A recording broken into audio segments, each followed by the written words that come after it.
Good Thursday, everyone. Looking at our daily weather map for today, we see lots of unsettled weather across the upper Midwest.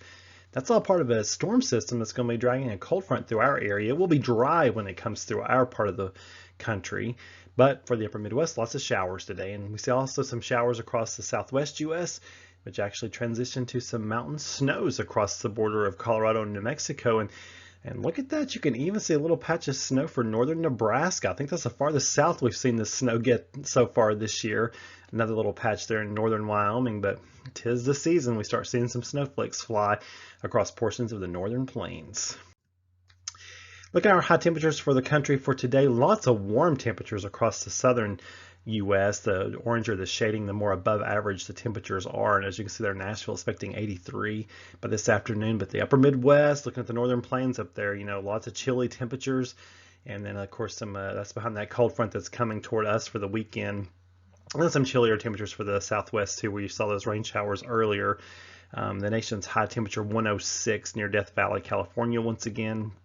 The nation's coolest high temperature should be about 35 in northern New Mexico.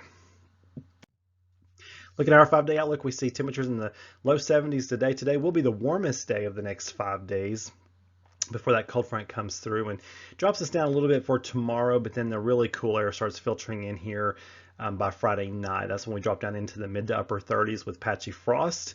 And then Saturday, look at that high of only 60. Many of us won't get out of the 50s. And then by Saturday night, that high pressure from Canada really settles in on top of the area. And I think we're going to drop down into the low 30s. So I think we're going to have some widespread frost, probably the most widespread frost we've seen so far this season. And then the temperatures warming in the low 60s by Sunday with just patchy frost once again by Sunday night. On this day in weather history, 1984, Honolulu, Hawaii hit 94 degrees, establishing an all-time record for that location. Can you imagine 94 being your all-time record high? 1995, 51 Pegasi, I think is how you say that, was discovered. It is the first major star, apart from our very own sun, to have a planet orbiting around it. So quite a discovery there. As late as 1995. For some of us, that doesn't seem all that long ago. Some of the rest of you all younger people may think that's a little longer ago than what some of us think. But anyways, a pretty historic moment there for sure. Well, you folks have a wonderful Thursday and keep looking. For even more weather information, just keep reading along in the blog, meteorologistmark.com.